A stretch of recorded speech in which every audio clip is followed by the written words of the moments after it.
আমি সুদীপ্তা, এভি নিউজে আপনাদের সকলকে স্বাগত। প্রথমেই চোখ রাখবো নিউজ হেডলাইনসে।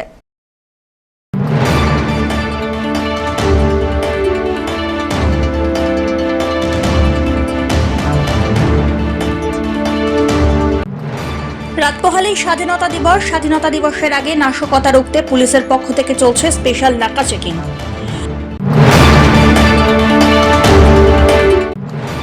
কন্যাশ্রী দিবসের মধ্যে দিয়ে বাল্য বিবাহ রুখতে কর্মসূচির আয়োজনে জলপাইগুড়ি জেলা প্রশাসন। দিনবাজারে পুলিশকে লক্ষ্য করে গুলি করার ঘটনায় উত্তরপ্রদেশ থেকে গ্রেপ্তার হলো অভিযুক্ত।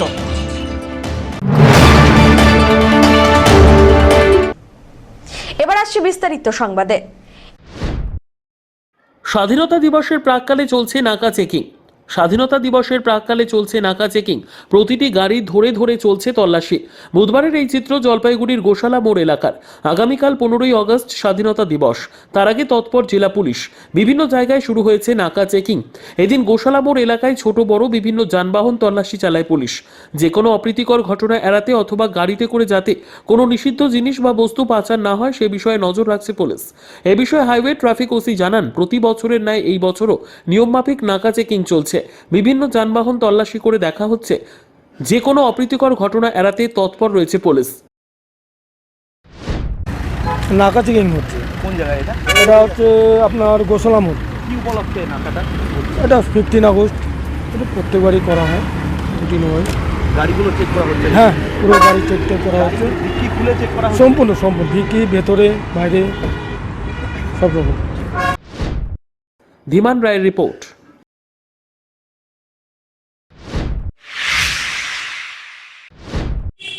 রাত পোহালেই স্বাধীনতা দিবস। স্বাধীনতা দিবসের আগে নাশকতা রুখতে পুলিশের পক্ষ থেকে স্পেশাল নাকা চেকিং রাজগঞ্জের নওয়াপাড়া ক্যানেল রোডে। স্বাধীনতা দিবসের আগে আমবাড়ি ফালাকাটা পুলিশ ফাঁড়ির পক্ষ থেকে রাজগঞ্জের নওয়াপাড়া ক্যানেল রোডে সকাল থেকেই শুরু হয়েছে স্পেশাল নাকা চেকিং। শুধুমাত্র 4 চাকা 2 চাকা নয়, বাইকেও চালানো হচ্ছে নাকা চেকিং। প্রত্যেকটি গাড়ির ডিকি এবং গাড়িতে থাকা সব ব্যাগ তল্লাশির পর প্রত্যেকটি গাড়ির নম্বর এবং গাড়ি চালকের মোবাইল নম্বর নোট করা হচ্ছে। বুধবার সকাল থেকেই শুরু হয় এই নাকা চেকিং। দিনের পাশাপাশি রাতেও চলবে স্পেশাল নাকা। নাশকতা রুখতেই সব ধরনের ব্যবস্থা নেওয়া হবে বলে খবর। পাশাপাশি যাতে সুস্থভাবে স্বাধীনতা দিবস পালন করা যায় সেটাই প্রধান লক্ষ্য পুলিশের। এই নাকা চেকিং এর পাশাপাশি সন্দেহভাজন কিছু দেখলেই তার তল্লাশি করা হবে বলেও জানানো হয়েছে। রাজগঞ্জ থেকে সুস্মিতা চন্দ্রের রিপোর্ট, এভি নিউজ।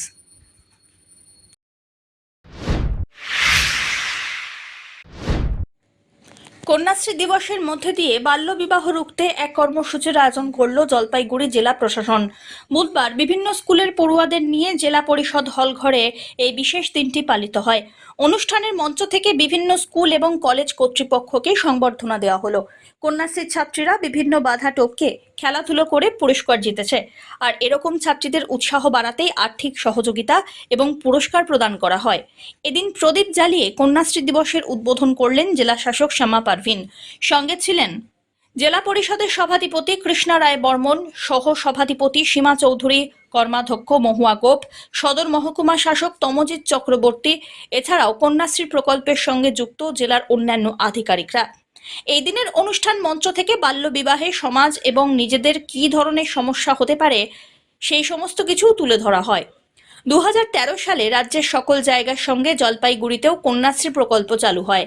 এখনো পর্যন্ত 8 লক্ষ ছাত্রী কন্যাশ্রী প্রকল্পের মাধ্যমে টাকা পেয়েছেন জেলায়। এই প্রকল্পের মাধ্যমে ছাত্রীরা 25,000 টাকা করে অনুদান পেয়ে থাকেন পড়াশোনায় এগিয়ে যাওয়ার জন্য। এবছর জেলায় প্রায় 70,000 ছাত্রী কন্যাশ্রী প্রকল্পের আওতাভুক্ত হয়েছেন। এদিন প্রকল্পের সঙ্গে যুক্ত যে সকল কর্মচারী ভালো কাজ করেছেন তাদের পুরস্কার করে উৎসাহিত করা হয়। বেনিফিশিয়ারি এর মধ্যে এনরোল করা হলো। দুধগুড়ি গার্লস হাই স্কুল ওনাদের একটা নৃত্য নাটিকা রয়েছে, ড্রামা রয়েছে। K1 और K2 K1 মধ্যে যেখানে 1,000 টাকা পাওয়া যায় আর K2 যেখানে 25,000 আফটার ট্রেনিং পেয়ে যাবে টিম। এরকম এই বছরের জন্য সব মিলে 70,000 বেনিফিশিয়ারি আমাদের কন্যাশ্রী গার্লসকে আমরা এবার দিচ্ছি। ম্যাম, একটা জিনিস দেখা যাচ্ছে যে বাল্য বিবাহ নিয়ে বারে বারে আজকে প্রোগ্রামটাও সেটা নিয়ে, এই সমস্যাটা কোন জায়গা থেকে উঠে আসছে? এই সমস্যা তো আগেও ছিল, এখন আমরা ওখানে বেশি নজরদারি দিচ্ছি। বেশিরভাগই আমরা দেখছি যে আমাদের চা বাগান এরিয়া আছে, ওখানে এই চাইল্ড ম্যারেজের অনেক আমরা ইনফরমেশন পাচ্ছি। তো আমরা কিন্তু অনেকটা চাইল্ড ম্যারেজকে আমরা প্রিভেন্টও করেছি এই গত মাসের মধ্যে, অনেকটা আমরা প্রিভেন্ট করতে পেরেছি। তো আমাদের ওটাই দায়িত্ব আছে, এই প্রোগ্রামও আমাদের থিম আছে কি আমরা এটা নিয়ে একটু লোকজনকে সজাগ করি, ওদের কি চাইল্ড ম্যারেজ না হয়। চাইল্ড ম্যারেজ বলে অনেকটা যেটা মেয়ে আছে ওর হেলথের অনেক কনসার্ন থাকে, অনেক প্রবলেম থাকে, খুবই এটা সমাজের জন্য অভিশাপ আছে। এর জন্য আমার টিমও আছে, আমরা এটা নিয়ে প্রিভেনশনের জন্য অনেকটা কাজ করছি। চা বাগানে কি ব্যবস্থা নেওয়া হচ্ছে যাতে চাইল্ড ম্যারেজটা বন্ধ করা যায়? আমাদের ওখানে অনেকগুলো অ্যাওয়ারনেস ক্যাম্প হচ্ছে, আমাদের কে যোগাযোগ করে ওখানে অনেকটা প্রোগ্রাম আমরা চা বাগানও করেছি। আমাদের ধূপগুড়ি সাব ডিভিশনও হলো, আমাদের মাল সাব ডিভিশন আছে, ওখানে অনেকগুলো অ্যাওয়ারনেস হচ্ছে, আমরা রেগুলারলি এটা করছি। এছাড়া আমাদের একটা ভিলেজ লেভেল চাইল্ড কমিটি আছে, ওটাকে আমরা কনস্টিটিউট করেছি। প্রত্যেক ভিলেজ লেভেলে এটা হয়, যেটা সেন্সার লেভেলে হয়, ওটাকে আমরা রিকনস্টিটিউট করেছি। ওর উপরে আমাদের জিপি লেভেল কমিটি আছে, ওদেরকে রিকনস্টিটিউট করলাম। ব্লক লেভেলও আছে আর আমাদের ডিস্ট্রিক্ট লেভেলও কমিটি আছে।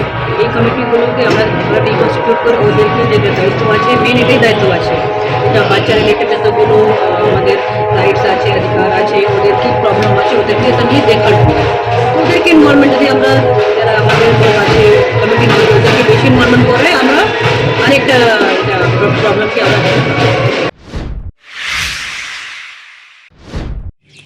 দিনবাজারে পুলিশকে লক্ষ্য করে গুলি করার ঘটনায় উত্তরপ্রদেশ থেকে একজনকে গ্রেপ্তার করল কোতোয়ালি থানার পুলিশ। ট্রানজিট রিমান্ডে জলপাইগুড়িতে আনা হয় ধৃতকে। ধৃতের নাম আশিস কুমার যাদব, উত্তরপ্রদেশের গোরখপুরের বাসিন্দা। গত 24 জুলাই ভোর রাত্রিবেলায় জলপাইগুড়ির দিনবাজার এলাকায় ডাকাতির উদ্দেশ্যে এক জায়গায় জড়ো হয়েছিল কিছু যুবক। পুলিশ ঘটনাস্থলে যেতেই পুলিশকে লক্ষ্য করে 4-5 রাউন্ড গুলি করে ডাকাতের দল। এরপরে পালিয়ে যায় তারা। সেই সময় ঘটনাস্থলে একটি সিসিটিভি ক্যামেরায় 4 জনকে দেখা গেলেও পুলিশ সূত্রে খবর সেই ডাকাতি করতে আসে মোট 7 জন। সেই সময় ডাকাত দলের গুলি থেকে কোনো রকমে প্রাণে বেঁচে যান পুলিশ কর্মী। কিন্তু এই ঘটনায় ব্যাপক আতঙ্ক ছড়িয়ে পড়ে জলপাইগুড়িতে।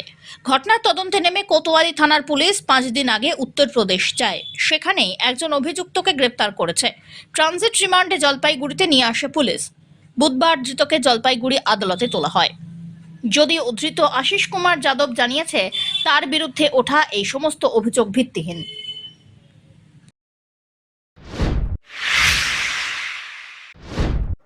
অব্যাহত কর্মবিরতি, ব্যাহত চিকিৎসা পরিষেবা। আরজি করের তরুণী চিকিৎসককে ধর্ষণ করে খুন করার প্রতিবাদে রাজ্যের পাশাপাশি জলপাইগুড়ি মেডিকেল কলেজ ও হাসপাতালে চিকিৎসকদের কর্মবিরতি চলছে। বুধবার সকাল থেকে সদর হাসপাতাল ও সুপার স্পেশালিটি হাসপাতালের আউটডোর পরিষেবা চিকিৎসকরা বন্ধ রেখেছিলেন। দূর দূরান্ত থেকে আসা রোগীরা চিকিৎসা পরিষেবা নিতে এসে ফিরে যাচ্ছেন। বক্সের মাধ্যমে চিকিৎসকরা নিজেদের প্রতিবাদের আওয়াজ তুলছেন। অভিযুক্তদের চিহ্নিত করে কঠোর শাস্তির দাবিতে। পড়াশোনার সূত্রে প্রায় 500-600 কিলোমিটার দূরে এত দূরে পড়তে এসেছি। এবার কলকাতায় চান্স না পাওয়ার আক্ষেপ সবারই থাকে, কিন্তু এখন চান্স না পাওয়ার কারণে এবং বাড়ির প্রেশারে কিছুটা যখন এই প্রান্তিক মেডিকেল কলেজে আমি মেডিকেল পড়ছি তখন হঠাৎ শুনতে পাই যে আমার আকাঙ্ক্ষিত যেসব মেডিকেল কলেজ ছিল তাদের মধ্যে একটি মেডিকেল কলেজে এরকম একটি ঘটনা ঘটেছে, যেখানে একজন ডাক্তার তিনি ডিউটি করছিলেন রাত্রের বেলা, প্রায় 36 ঘন্টা টানা ডিউটি করার পর ধর্ষণ এবং খুন করা হয়েছে। এবং এর ঘটনার পরে আমার বাড়ির যে প্রতিক্রিয়া সেটা আমাকে রীতিমতো চিন্তায় ফেলেছে। আমার বাবা বলতে গেলে অফিসের কাজ ফেলে প্রতি 2-3 ঘন্টা পর খোঁজ নিচ্ছে যে হয়তোকে কলেজে কেউ বিরক্ত করে না, তো কলেজে বিপদ হতে পারে, কিছু হলেই কিন্তু আগে থেকে বলবি। বাড়িতে অত্যন্ত চিন্তার মধ্যে রয়েছে এবং বিষয়টা সত্যি বলতে যে এগুলো আমাদের কল্পনা অতীতে ছিল। রাস্তাঘাটে পশ্চিমবঙ্গে কিংবা ভারতবর্ষে কিংবা গোটা পৃথিবীতেই মেয়েরা নিরাপদ নয়, এটা আমরা জানি, বাট এরকম ঘটনা হয়তো ইতিহাসে কখনো হয়নি যে হসপিটালে অন্যদের পরিষেবা দিতে গেছে সে ধর্ষিত হয়েছে এবং সেই খুন হয়েছে।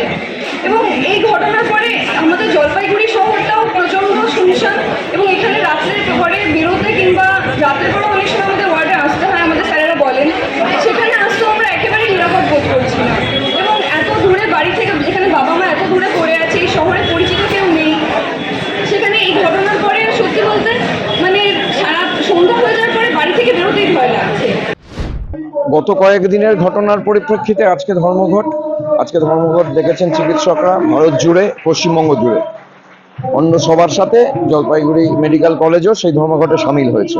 বলছি আপনারা ওপিডি বা ইমার্জেন্সিতে কি পেশেন্ট দেখছেন কি আজকে না?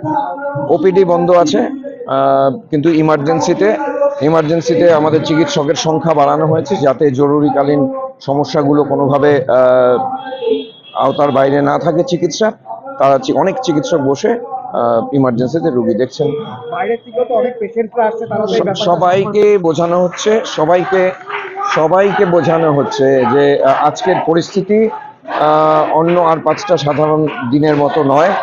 আজকে বাংলার ঘরের মেয়েরা, বোনরা, মায়েরা নিরাপত্তার অভাব বোধ করছে। আরজি করের মতো একটা হসপিটাল, মেডিকেল কলেজ হসপিটালের মধ্যে যদি নিরাপত্তা বলয়ের মধ্যে যদি কোনো চিকিৎসক এভাবে খুন হয়ে যেতে পারেন, ধর্ষিত হয়ে যেতে পারেন, তাহলে যে কোনো জায়গায় যে কোনো হতে পারে। আজকের নিরাপত্তার প্রশ্নটা সবার জন্য, এবং এইটা মানুষ বুঝছেন এবং মানুষ আমাদের সাথে আছেন, এবং আমাদের সঙ্গে একজন মানুষেরও তর্ক বিতর্ক হয়নি।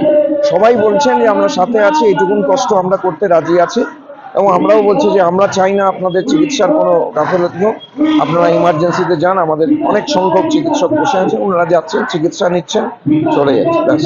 কতক্ষণ চলবে এই আন্দোলন, কতদিন চলবে? দেখুন, আমি বারবার একটা কথা বলি, যে সুরক্ষা কোনো ব্যবস্থা নয়, সুরক্ষা একটা অবস্থা। সেই যদি বলেন আন্দোলনটা চলবে সেই অবস্থায় পৌঁছানো অবধি, যখন আমার ঘরের মা বোনেরা নিরাপদ বোধ করবেন নিজেদের, সেই অবধি। আরেকটা কোশ্চেন, আমরাও মেয়ের ডাক্তারির ছাত্রী। আজ যদি আমার বা সন্দীপ ঘোষের মেয়ের সঙ্গে এমন ঘটত। আরজিকর কাণ্ড নিয়ে ক্ষোভ উগরে দিলেন চিকিৎসক সাংসদ। বুধবার প্রাক স্বাধীনতা দিবসের দিন গান্ধী মূর্তিতে শ্রদ্ধা জানিয়ে এমনটাই জানালেন জলপাইগুড়ি লোকসভা কেন্দ্রের সাংসদ ডক্টর জয়ন্ত কুমার রায়। আরজিকর হাসপাতালে ঘটনার কথা তুলতেই ক্ষোভে ফেটে পড়লেন। একদিকে তিনি এক কন্যার পিতা, অপরদিকে চিকিৎসক সাংসদ ডক্টর জয়ন্ত কুমার রায়ের চোখে মুখে রীতিমতো বিরক্তির ছাপ। দ্ব্যর্থহীন ভাষায় রাজ্য সরকারকে আক্রমণ করে তিনি বলেন, কি সব হচ্ছে এই রাজ্যে পুলিশ যে তাদের কর্মদক্ষতা একদমই হারিয়ে ফেলেছে সেটি আর বলার কথা নয়। কলকাতা হাইকোর্টের মহামান্য বিচারপতির কিছু বক্তব্য, সর্বোপরি আরজিকর কাণ্ডের তদন্তভার সিবিআইকে দিয়ে দেওয়া থেকেই তা পরিষ্কার।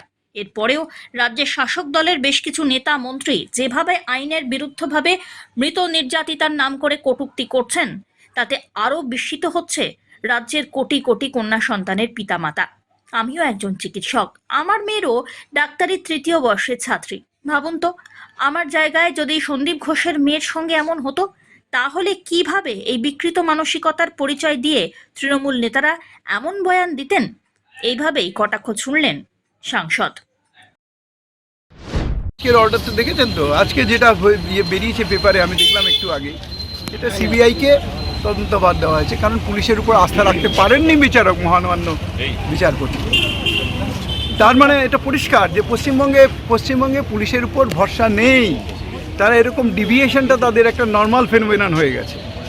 এই যে একটা এত বড় ঘটনা, আমি নিজের ডাক্তার, কিভাবে আমার মেয়েও মানে পিজিটি মানে ওই যেরকম পড়ছে এমডি, আমার মেয়ে 3rd ইয়ার, ওই বাচ্চাটা 2nd ইয়ারের বাচ্চা। বলুন তো, ওটা যদি আমার মেয়ে হতো বা তাদের মেয়ে হতো, এটা যদি সন্দীপ ঘোষের মেয়ে হতো, এরকমভাবে করতো?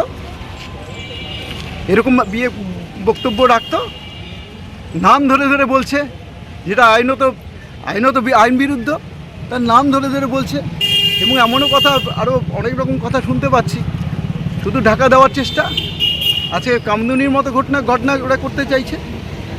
হ্যাঁ, এটা তো নির্ভয়া কাণ্ডকে মনে করিয়ে দেয় 2012 ঘটনা বোধ হয়। অমিত বণিকের report, AV news.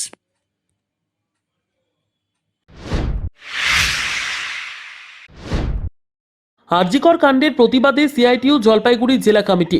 RG Kar medical college ও হাসপাতালে ডাক্তারি ছাত্রীর পরিণতির প্রতিবাদে রাস্তায় নামল সিআইটিইউ জলপাইগুড়ি জেলা কমিটি। মঙ্গলবার শহরের নিজস্ব দফতর থেকে একটি মিছিল করে সদস্যরা জলপাইগুড়ি কোতোয়ালি থানায় উপস্থিত হন। ঘটনার প্রতিবাদে বিক্ষোভ দেখান তারা। পাশাপাশি আরজিকরের ঘটনার সাথে যুক্তদের দৃষ্টান্তমূলক শাস্তির দাবি করেন। সারা দেশে, সারা বাংলায় নারী নিরাপত্তা সুনিশ্চিত করতে সমস্ত মানুষ এক। এই আরজিকরের ঘটনাকে জানাই মোরা সারা দেশে নারী নির্যাতন। সব্যসাচী মজুমদারের রিপোর্ট।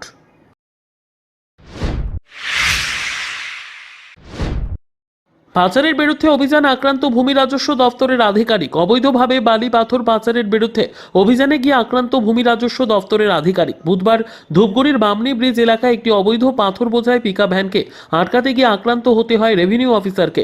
স্থানীয় সূত্রের খবর, এদিন এশিয়ান হাইওয়েতে অভিযান চালানোর সময় একটি পাথর বোঝাই পিকআপ ভ্যান ওই আধিকারিককে টেনে নিয়ে যায়, পাশাপাশি তাকে ধাক্কাও মারে খালাসি। খবর পেয়ে ঘটনাস্থলে পৌঁছয় ধূপগুড়ি থানার আইসি সহ পুলিশ বাহিনী। পিকআপ ভ্যান সহ গাড়ি চালককে আটক করেছে পুলিশ। ধূপগুড়ি ব্লক ভূমি রাজস্ব দপ্তরের আধিকারিক জয়দীপ ঘোষ রায় জানিয়েছেন, ইতিমধ্যে থানায় অভিযোগ দায়ের করা হয়েছে। আপনার একটা ঘটনা শোনা গেল সকালবেলা। ও কিছু না, একটা রেড করতে গিয়ে একটু মানে একটা অপ্রীতিকর ঘটনা ঘটেছিল, তার জন্য আমরা পুলিশকে এফআইআর করেছি। পুলিশের মতো ব্যবস্থা নিচ্ছে। আগেও তো এই ঘটনা ঘটেছিল আপনাদের সাথে, তাহলে কি আপনাদের কি কাজে বাধা হচ্ছে? না, ওইসব জানি না, এগুলো হতেই পারে। কাজ করতে গিয়ে বিভিন্ন পরিস্থিতিতে আমাদের করতে হতেই পারে। তাহলে ভিডিও বালি মাফিয়াদের তো এক কথায় যে রমরমা আমাকে চলে যাচ্ছে, আপনাদের তো কাজে বাধা হচ্ছে প্রতিবার গিয়ে একই সমস্যা। আমরা আমাদের কাজ করছি, ওরা ওদের কাজ করছে, আমরা আমাদের কাজ করতে থাকবো। স্যার, কজন আহত হয়েছে? আহত কিছু হয়নি, হাতের কাছে একটু কেটে গেছে। তাদের বিরুদ্ধে কি কড়া ব্যবস্থা নেওয়া হবে? সেটা আমি আমার এফআইআর করেছি। আচ্ছা, এখন আইনের মতো চলবে। আমাদের আরো সাহেব করেছে। গ্রামের মানুষের জন্য নিকাশি নালা বরাদ্দ হলেও সেই নিকাশি নালার ব্যবস্থা রয়েছে চা বাগানের সুবিধার্থে। এই কারণে ক্ষোভ বৃদ্ধি পেল গ্রামবাসীদের মধ্যে। ক্ষোভে নিকাশি নালার কাজ বন্ধ করে দেওয়া হয় তৃণমূলের পক্ষ থেকে। রাজগঞ্জ ব্লকের কুকুরজান গ্রাম পঞ্চায়েতের ফয়রাভিটা গ্রামে প্রত্যেক বছর বৃষ্টির জল বের হতে না পারার কারণে চরম অসুবিধার সম্মুখীন হতে হয় গ্রামবাসীকে। সেই কারণে গ্রামের মানুষদের কথা চিন্তা করে গ্রাম পঞ্চায়েতের উদ্যোগে নিকাশি নালা করার উদ্যোগ নেওয়া হয়েছে। গ্রাম পঞ্চায়েতের অর্থ তহবিল থেকে প্রায় 7 লক্ষ টাকা বরাদ্দ করা হয়েছিল সেই নিকাশি নালার জন্য, কিন্তু নিকাশি নালা গ্রামের মধ্যে না করে করা হচ্ছে চা বাগানের পাশে বাগান মালিকের সুবিধায়। তারপরে ক্ষোভে ফেটে পড়লেন গ্রামের মানুষ। মঙ্গলবার তৃণমূলের ঝান্ডা নিয়ে নিকাশি নালার কাজ বন্ধ করে বিক্ষোভ দেখান কর্মীরা। এ বিষয়ে গ্রামের মানুষ তথা তৃণমূল নেতা কৃষ্ণ চাকি জানিয়েছেন, গ্রামের মানুষদের সুবিধার্থে রাজ্য সরকারের উদ্যোগে নিকাশি নালা করার উদ্যোগ নেওয়া হলেও সেই নালা গ্রামের মানুষের জন্য না করে চা বাগানের মালিকের সুবিধার্থে হচ্ছে। সরকারি টাকা ব্যয় করে কোন মালিককে সুবিধা পাইয়ে দেওয়ার চেষ্টা করছে এলাকার পঞ্চায়েত সদস্য। সরকারি টাকা আত্মসাৎ করার চেষ্টা হচ্ছে, সেই কারণেই কাজ বন্ধ করে দেওয়া হয়েছে। বিষয়টি প্রশাসনের দৃষ্টি আকর্ষণ করা হয়েছে। অন্যদিকে এ বিষয়ে বাগান মালিক কিছু বলতে না চাইলেও এলাকার পঞ্চায়েত সদস্য নরেন্দ্রনাথ রায় জানান, নিকাশি নালাটি গ্রামে হওয়ার কথা ছিল, কিন্তু গ্রামের মানুষ নিকাশি নালা করতে চাইছেন না বলে এই স্থানে নিয়ে আসা হয়েছে। এখানে একটি আইসিডিএস স্কুল আছে, সেখানে জল জমে, আর এখানে মাস্টার প্ল্যান দেওয়া হয়েছিল আগেই। গ্রামের মধ্যে ড্রেন করা সম্ভব হয়নি বলে এইখানে ড্রেনটি স্থানান্তরিত করা হয়। কারো সুবিধা পাইয়ে দেওয়ার জন্য এটি করা হচ্ছে না বলে দাবি তাঁর। ড্রেনটা স্যাংশন করা হয়েছিল আসলে এখান থেকে 1 থেকে 150 মিটার দূরে। যেখানে স্যাংশন করা হয়েছিল সেখানকার লোকের বিভিন্ন রকম কমপ্লেন থাকাতে ওরা সিসি ড্রেনটা ওরা নেবে না। যার ফলে ওদের বাড়ির সামনে কি অসুবিধা হবে, বাড়ি থেকে বেরোতে অসুবিধা হবে, গরু ছাগল পা ভাঙবে, বাড়িতে কোনো কিছু কাজ করতে গেলে অসুবিধা হবে, যার জন্য ওরা তখন আমরা আমাদের কুকুরজান অঞ্চলের প্রধানকে ডেকে নিয়ে এটাও আর এই ড্রেনটাও আমাদের অ্যাকশন প্ল্যান দেওয়া ছিল, যেহেতু এটা 2 নম্বরে দেওয়া ছিল। তা সেহেতু প্রধান সে বললো আমাকে যে না, ড্রেনটা আমরা ঠিক আছে, তাহলে পাশের 2 নম্বর যেটা আছে ওটাই স্যাংশন করে ওটাই করে নাও। ওটাই এখন ওটাই কাজ চলবে। কতটা এখানে 180 মিটার মধ্যে। কত টাকার এটা 6,80,000। এখানে বাগান মালিকের ব্যক্তিগত না, এখানে সাধারণত ক্ষেত্রে ওই পিছনে বাড়িও ছিল, তারপর এখানে আমাদের জলের যে অঙ্গনওয়াড়ি সেন্টার আছে ওটাও এটা ছিল আর কি। মানে ড্রেনের প্রয়োজন ছিল, ড্রেন প্রয়োজন যেগুলো ছিল, আর যার ফলে সামনে একটা পাকা রাস্তা হিম পাইপও রয়ে গেছে। আর ওই ড্রেনটা আমাদের যে ড্রেনটা করছি সেই ড্রেন আর হিম পাইপের ওখানে সঙ্গে যুক্ত করার কথা ছিল আর কি। এখানে ড্রেন হলে কী কী সুবিধা হবে? সুবিধা হবে যেমন অঙ্গনওয়াড়ি সেন্টার আছে, জলের যে আমাদের কল আছে সেই জলটা সরবরাহের জায়গা ছিল না। হ্যাঁ, এই ড্রেনটা করার পরে তারপরে এই বাড়িগুলোর জল ছিল, বিশেষ করে বালিমাটি, তারপরে বৃষ্টিতে জল ভেঙে যাচ্ছিল। এইটার জন্যই আমরা হ্যাঁ, বাড়িঘর কয়েকটা আছে এখানে। এখন আপাতত অঞ্চল প্রধানকেই জানাবো। এখন অঞ্চল প্রধান তারপরে সিদ্ধান্ত নেবে কাকে জানাবো। কাজটা শুরু হয়েছিল তো অঞ্চল প্রধানকে জানিয়ে? হ্যাঁ, অঞ্চল প্রধান উপস্থিতিতেই সিদ্ধান্ত শুরু হয়েছিল। এখন বন্ধ রয়েছে, এখন হ্যাঁ, অঞ্চল প্রধানকে জানাবো। তারপরে উনি এখন ওনার ঊর্ধ্বতন কর্তৃপক্ষ যে আছে তাকে জানাবে। রাজগঞ্জ থেকে সুস্মিতা চন্দ্রের রিপোর্ট, এভি নিউজ।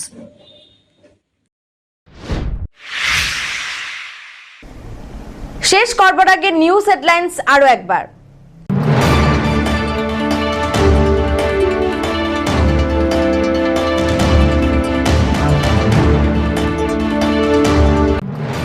রাত পোহালেই স্বাধীনতা দিবস। স্বাধীনতা দিবসের আগে নাশকতা রুখতে পুলিশের পক্ষ থেকে চলছে স্পেশাল নাকা চেকিং।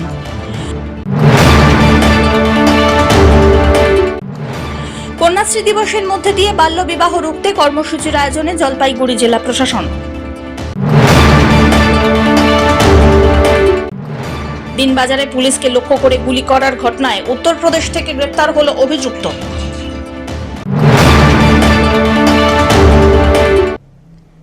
এখনকার মতো এভি নিউজ এ পর্যন্তই। পরবর্তীতে আসছি আরো সংবাদ নিয়ে। দেখতে থাকুন আমার বিশেষ। নমস্কার।